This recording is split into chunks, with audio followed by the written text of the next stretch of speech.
mice, rats, rabbit, chick, all different kinds of meat. They love that stuff.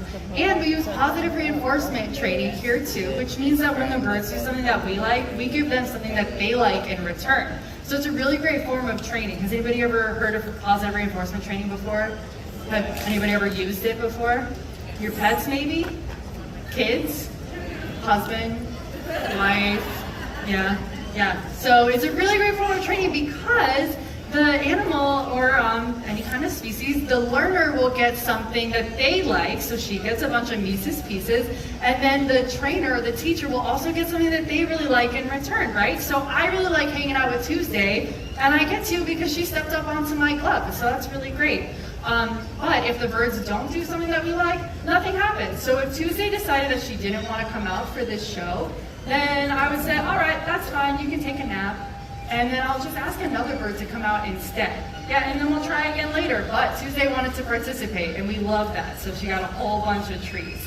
It's really great because we get to give them that choice and control to make decisions about their own lives here. This is a free fly bird show. Do we all know what that is? Yeah, they free fly around. Yeah, they're flying all over the place. So yeah, they have those choices too. There's no dome over us or net over us or anything. If you see the macaws flying around, that's the Winged Encounter show. I think I hear them. But they fly all over the place, but if they go over to the front of the Tree of Life, they're gonna get a whole bunch of treats up there, and then when they fly home, they also get more treats. Yeah, so that's that positive reinforcement training. It's just really, really great. But you might see the Winged Encounters birds here too. So, yeah, just keep your eyes out for a lot of macaws. They like to hang out with us over here at the Caravan Stage too, the Anandapur Theater. Now, I do have to head on in with Tuesday. We have some more people coming out to set up the stage for some more birds. So I'm sorry I didn't get to all of your questions today. But that person that's going to be coming out, they're going to have a long bamboo pole, and they're going to put some treats up on these posts behind me for a bird that I hope will come out at the end of the show. I don't really know if that bird will come out or not because, like I said, this is a free fly bird show, so the birds get to decide if they want to come out or not, and they get to decide if they want to fly to Magic Kingdom and get a Dole Whip. So hopefully that bird will come out because if they do, they're going to get a bunch of treats up there. Yeah, super great. But, what was it? Macaws, yeah, that's the Winged Encounter show. Has anybody seen that show today? No? If you haven't seen the Winged Encounter show, this is it. They have two more shows today at 2:15 and 3:15. Go to the front of the Tree of Life to see that show. It's really awesome, like 20 to 30 macaws. But I have to head on out of here. Once again, I'm Ellen, and this is Tuesday, the Great Horned Owl. Thank you guys so much for hanging out with me. There's a cloud there.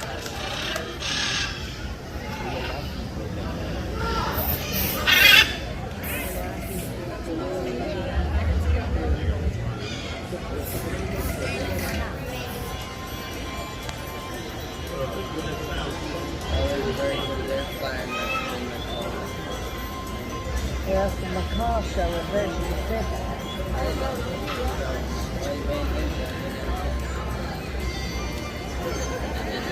Well, to learn because they teach what the person's talking about. That's how they do it. Oh my God.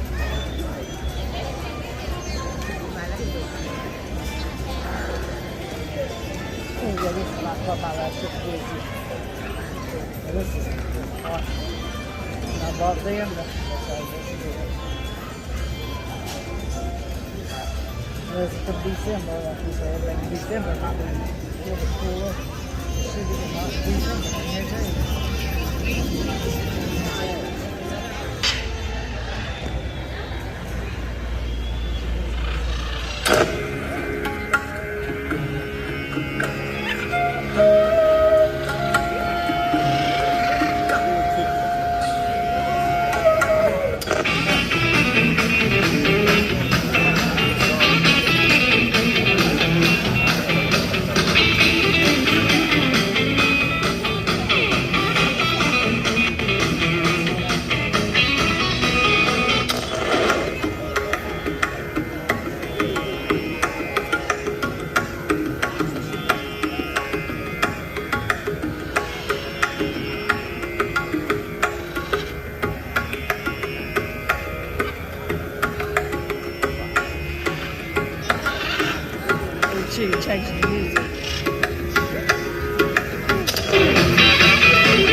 Scott. My name's Corey. And did you guys see a cool little black and white bird that just recycled over Sure there? did. Yeah, that was Texas. Texas is an African pied crow. Birds like that have been the true stars of shows in this theater pretty much every single day since the park's been open. Yeah, you know what? This is our favorite part of every single day. We get to come out here, share these amazing birds with all of you, and their incredible adaptations, like these two. The pink ones, not the macaws. But those are our spoonbills. This is Capaldi and Whitaker right here. Yeah, so spoonbills get their name because of their beak shapes, right? They use those to sift around through the mud and find things like crustaceans to eat. That's what helps to give them the pink color, so in a way they're kind of similar to flamingos. Yeah, but I mean, look, those are pink birds and they've got spoons on their faces. Nature's amazing. That's true. That's our show in a nutshell, pretty much. Birds are amazing. All different types. Red-fronted macaws, blue-throated macaws, blue and gold macaws, scarlet macaws, macaws in general, and trumpet hornbills right there. That's a pretty cool bird. Let's talk about this one. So she's kind of unique compared to the rest of them, and you find those birds in the forest of Africa. So that body shape helps with agile flight, so they can weave in and around the trees. Yeah, we should show them what that looks like. Okay, how do you want to do that? Okay, no trees, but lots of people. Yeah. How about we pick a couple people, they can stand up, they can be the trees, you can fly right through. Yeah, it's worth a shot. You like that? Yeah. Okay, I need two people from the same party who want to help us out. How in the red and then the whitish tank top? I don't know what. I can't tell what's on there. Whatever. Link, awesome. Okay, that's great. All right, face each other, and then how about if they work together to make like a hoop? Oh yeah. Like that? Okay, make a hoop, and then Ellen, can you be on the other side there against the bird and give them treats and all that stuff? Okay, perfect. There's lots of birds, but finding the right one. Okay. All right, so we're going to picture them as two trees in the forest of Africa. We're going to see if Daisy here can fly right through the middle, all the way to Ellen in the back. Look at this! Nice job, you two. Great job. Thank you. That worked well. Yeah. Should we do it again? Yeah, Do you want to pick? I can. Okay, let's give it a shot. How about over here? Let's go to this section. I saw you first in the green shirt. You got somebody who wants to volunteer with you? Yeah, okay, so you guys in the green shirts and also in the Lion King shirts. You guys are raising your hands too, right? Right here? You also want to try it too? Yeah, you guys want to try it? So stand up, we're going to do double hoops. Double hoops, all right. Maybe Yeah, some so more just make sure difficult. that hoop is in a line, and I'm going to come over here. This seems safe. I'm going to come right. Oh, that was nice. All right, here we go. Let's see if Daisy can fly through. 1, 2. Yes! Right up those first trees. They did a great job. Hi, Daisy. Where did Daisy go? Anyways, Went that way. I don't know. Okay, well, let's talk about why they fly that well. They fly really well so they can catch insects right out of the air. Yes, insects out of the air. You all want to see what that looks like, right? Wait, you have insects?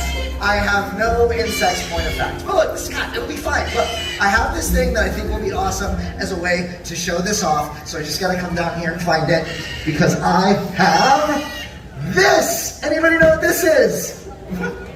Yeah, it's a rocket launcher, yes, but I've modified it. So now it's a grape launcher. Woo, yes, that's the right response. All right, but I need somebody's help to show this off. Somebody want to help me show it up? In the red right here, you want to help me out? Come on up here, that's going to be perfect. You're going to stand right here next to me. All right, I'm going to get our grape launcher ready by putting a grape in the grape launcher. It's like, oh, right down here, right down here, right down here, bud. There we go. Yeah, I'm going to bring this right down here for you. So we're going to count down from 3. 3, 2, 1. We get to 1, you stomp on that as hard as you can. We're going to shoot this grape into the ceiling. I don't know what's going to happen. Just make sure you look up when you hit that, okay? You ready? We're ready. Let's count them down. Ready? 3, 2, 1. Whoa! Yeah! That's the roll. Great job, everybody. Thank you so much. Guys, That actually works. it did actually work. I'm a little amazed myself. I wasn't sure. Well, I tell you what, Daisy, that was awesome. That was a really big challenge to try to fly after that. You did it. You did it great. And you did a great job out here. I tell you what, more treats waiting for you in the back. Daisy, the trumpeter hornbill. That's great. So what's next? Oh, how about another hornbill? I gotcha. Another hornbill, another set of hoops, right? This is going to be great. We can do a whole bunch more hoops. This is The going to be awesome. thing is, they did a great job with the hoops, but it's going to be a different Awesome bird. job. We could do like 4 hoops This one's time. Sebastian. We're going to need a bigger hoop. Good luck with that, yeah. Unless you have Elastigirl out there, I don't think it's going to work out so well. But these birds are very impressive. She's called a southern brown hornbill. So they spend a lot of time on the ground, right? Doing exactly what she's doing. Foraging around for worms, that's pretty fun. They forage for all different types of stuff throughout the grasslands, right? Now, the different things about them is they have some really cool adaptations. That's one of them. Brown hornbills fly really well. I should probably lead off for that next time. But they also have some other really cool adaptations too. They have the beautiful eyelashes that are going to protect their eyes from things like dirt and debris getting caught inside. So that's a lot of fun to talk about. Of course, if you look closely, they also have this really cool beak on the front of their face, right? Yeah, that beak's kind of like having a built-in pair of chopsticks. It helps them grab all different types of stuff out of the grasses. Yeah, and they eat just about anything. One of the things they eat, snakes, even venomous snakes. See, they'll spot one in the grass. They run over, they grab it, they shake it up, and then slurp it back like spaghetti. Yes, and it's just as gross as you think it is.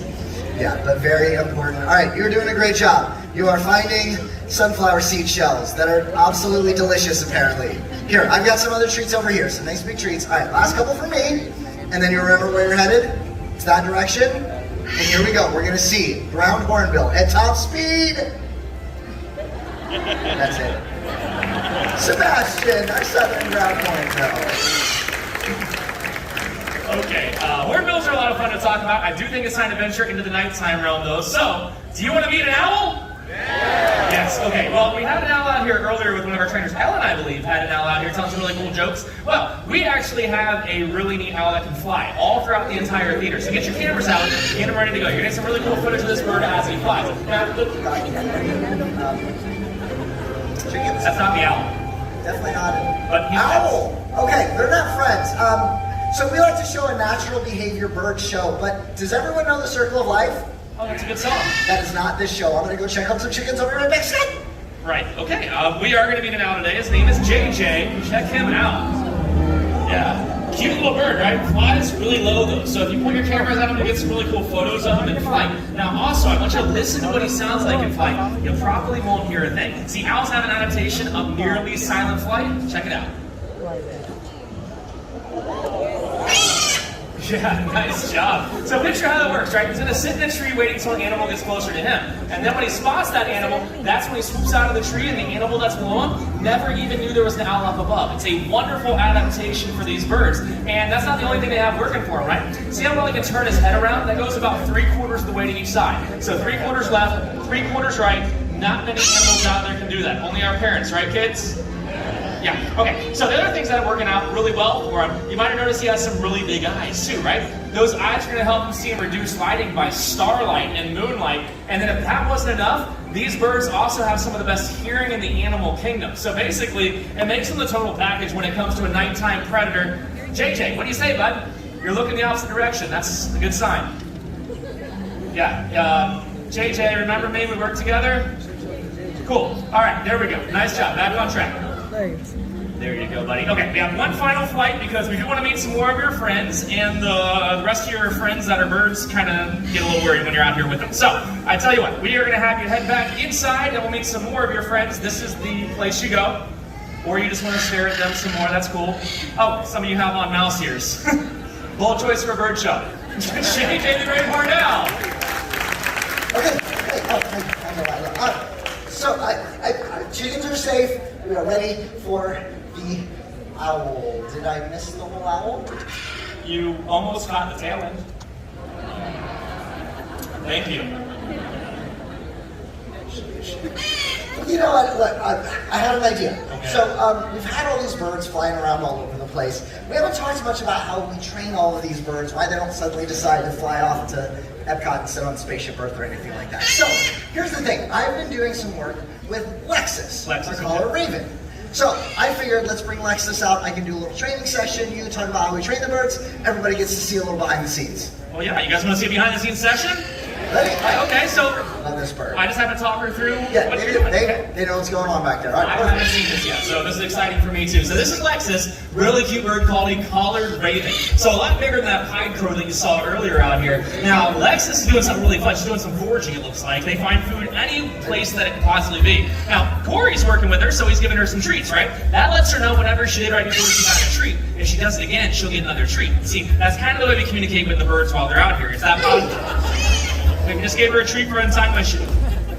No, I'm just keeping her right here so she stays away from that Okay. naughty Lexus. All right, well, the thing is, if you give them a treat for anything, they remember what it was or what they think it was, so they're going to try that again in the future. So you have to be very selective about what you give them those treats for. Hey, look out, your shoes untied. Corey, what's going on? Hey, I trained her to untie shoes. That's That's different. I mean, it's fun, but what happens when she goes out in the park? Well, I'm not worried about that. I just wanted to do No, it right we're here. not going to keep doing this. You have to stay away from my shoes. Fine. I'm just going to cover them up. So Just you can't get in. ignore her. She'll go away. It's not going to be a problem. What's what? What?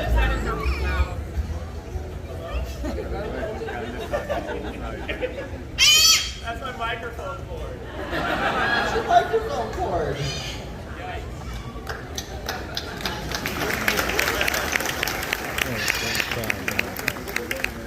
Yay! Can we fix that? No. Can you like duct tape it or something? No. I mean, I can try to get it from her. Let's see. Good. Hey, you want to give it to me, maybe? You're just gonna leave it there. So how do we fix this? Yeah. How do we? That's the wrong. Not okay. I need that back. I don't know what to do now. Check with Madison. Madison. Oh, do we have a backup microphone? There's backup. In the back. I'll get it. Somebody can bring it up. No, Scott, please don't leave me. This is not. Hi. You're a great audience. Y'all like magic? Sure. Great, me too. Maybe we can. Let's pair it. Do you want me to pair it? Okay, I got one that's really talented that I think you're gonna like, but I just need help. Hey, is somebody back here? Oh, TJ, hey, could you see if like Groucho wants to come out right now? Right now? Okay, as quick as you can, thank you. Okay, we're gonna meet a very talented parrot in just a moment. Parrots, they're known for their ability to mimic the sounds around them, right? Well, that's how they learn to communicate out in the wild. They listen to their parents, they listen to their flock mates, they repeat back what they've heard. That's kind of how they figure out how to talk to one another. But a parrot that lives in the home, they'll sometimes listen to the sounds that we make. If they repeat that back, it will sound a lot like talking. They don't really understand exactly what we're saying, but it's pretty impressive nonetheless. So I have a very talented parrot that I want you to meet. TJ, thanks for bringing him out. This is Groucho. Groucho is a yellow-naped Amazon parrot. Once you finish that treat, I think first things first, how about you give everybody a nice hello? Hello! All right. Now Groucho here, he's lived with people his entire life. So he's taking this mimicry thing to a whole new level. Are you ready to show off what you can do? Are you ready? Yeah.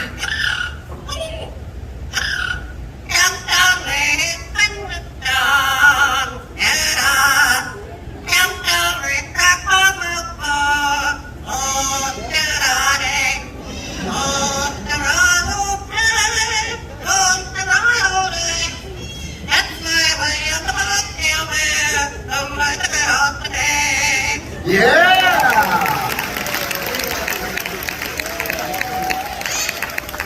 Pretty impressive, right? What's more impressive? Groucho knows the lyrics to 7 different songs from beginning to end. Absolutely amazing.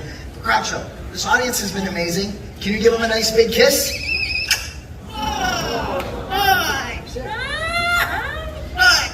Yeah, good stuff, that kiss. There we go. Well, Groucho, you sang Chemtown Races. You know 6 more songs. Since you get to pick, you can pick any of the other 6 that you want to sing, okay? You ready? Yeah.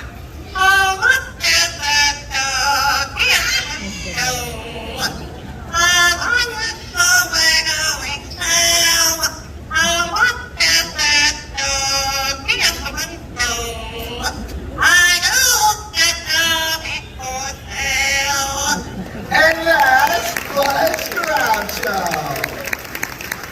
Good job, bud. TJ, thank you so much. That was wonderful. You know what? I want to tell you all, Groucho is 1 in a million bird. I don't want you to think, if you run off to a pet store, you're going to find a parrot that's anything like Groucho. Most parrots never learn to mimic a single thing we say, much less be as talented as him. You're back. And it works. Okay, good. I'm glad you Did you bring out Groucho, I heard? Groucho, It's awesome. Okay, good. I'm glad you're behind it. But I was just telling them, not all parrots are like that, and to be honest, parrots make incredibly difficult pets living in your household. Yeah, so as you've heard, they can be quite loud, right, with their screams, but they can also bite really hard. They can maybe even live a long time, too, like 50 or 60 years. Yeah, huge commitment, lifelong commitment. Yep. I don't know what's happening. Okay, well, I figured you didn't know what was next, so we could change up the order a little bit, and I figured that was one of the smallest birds we have in the collection, so let's bring out one of the biggest birds, right? Ooh, How about Vlad? Vlad, okay, hi Vlad. Pretty different in size, right? I don't move because you asked me. Okay, well, everyone this is Vlad, who is a marabou stork, one of the largest flighted birds in the world. You're looking at close to a 12-foot wingspan, but they play a huge role in the wild because of what they do, right, Corey? Yeah, super important. They live in the African savannas, similar lifestyle to vultures. Now, vultures, they're so important because of what they eat, carrion, those animals that are dying out in the wild. Marabou storks see the same thing, but with that big, long, sharp beak, they can use that to open up carcasses that are bigger and tougher that the other scavengers can't get into. So it gives access to the hyenas, the wild dogs, the other vultures out there. So super important member of that ecosystem. We'll even call them nature's recyclers because they're so good at cleaning up. That's actually a really good point. You kind of think of them as nature's recyclers, and if we all recycle in our own way, I'm pretty sure the world will be a lot cleaner of a place, that's for sure, right? You did a great job today, buddy. Thank you for stopping by and showing off for all of our friends. That was Vlad the Marabou Stork. Oh, curtain call. Just give another bow. Yeah, why don't you go back in this way? See you later, buddy. So cute. Apparently he knows how to play the crowd. All right. Yeah. We should be back on track now. That should give got him enough time to kind of figure everything out. So, one of the birds we wanted to show you today has a really unique hairstyle, and birds really don't have hair, it's modified feathers. So, the bird we wanted to show you is that one flying in way up there, and that's called a crown crane. His name is Fraser. That makes him Fraser Crane. Really? Yeah, two people like that. There's a lot of... He's never flown down to me, you might call him you. Wait, no. You've been trying to calm down like all week. You should try it again. Yeah, but he's never actually flown down. This is the perfect time. Look, we mixed everything else up. You want to see Scott calm down, right? Okay, I'll give it a try. All right, you know what? We work really hard on our relationships with all of these birds. So Scott's been given this crane a whole bunch of treats, having positive interactions, building up that trust, so he's willing to reflect to him in new places. So that's what we're working on right now, and I think he's ready. Here he goes. And there he goes. Hey, Plan B.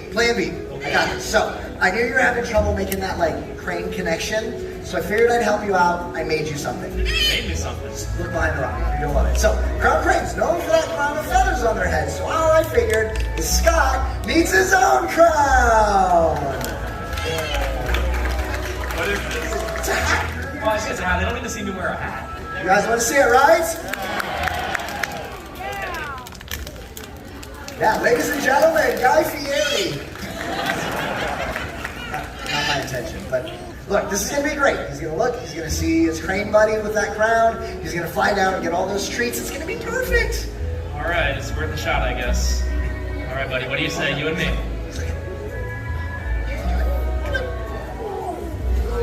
Oh, thank you. Yeah, this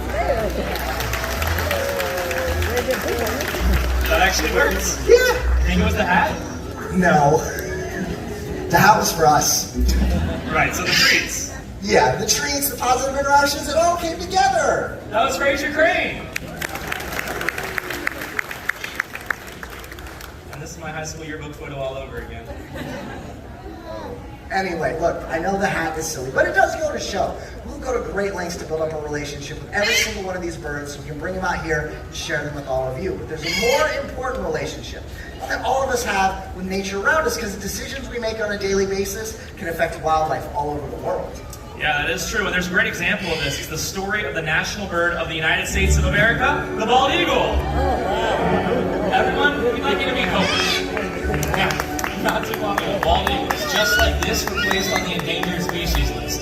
And their numbers kept dropping so low so quickly, people didn't think they'd be around for future generations to see in the wild ever again. That's when something pretty incredible started to happen. See, people took notice and they took action. They cleaned up waterways where bald eagles are fishing, and they stopped using a chemical pesticide called DDT, which is one of the major reasons for their decline. Yeah, so people like all of you came together to bring the bald eagles back from the brink of extinction. Exactly right. Everyone's efforts did pay off. The numbers started to climb, and they rose so high they were taken off the endangered species list. That is a pretty awesome conservation success story, but it also really goes to show all of us here do have a role to play out there helping animals across the planet. Yeah, you know what?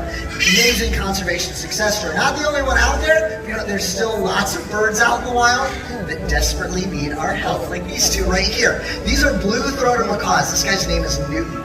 Okay guys, blue-throated macaws. These are some of the rarest species of macaws you can find in the wild today. They're only found in a small part of Bolivia, and unfortunately, there are less than 300 of them left out there. Less than 300, that's a scary low number. But it's not all bad news. See, we're working with an organization called the World Parrot Trust. They're working to breed these blue-throated macaws so they can go down to Bolivia, join up with those wild populations, so someday soon we'll hopefully see skies filled with blue-throated macaws.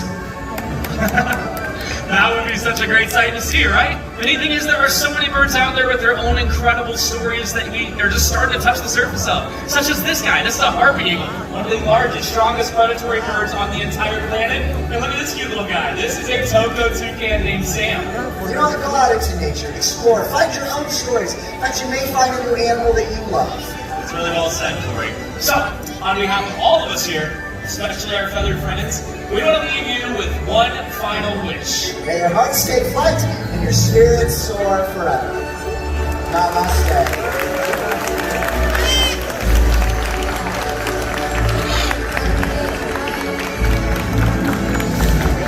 Thank you, everyone. You've been a great audience. Enjoy the rest of your day here.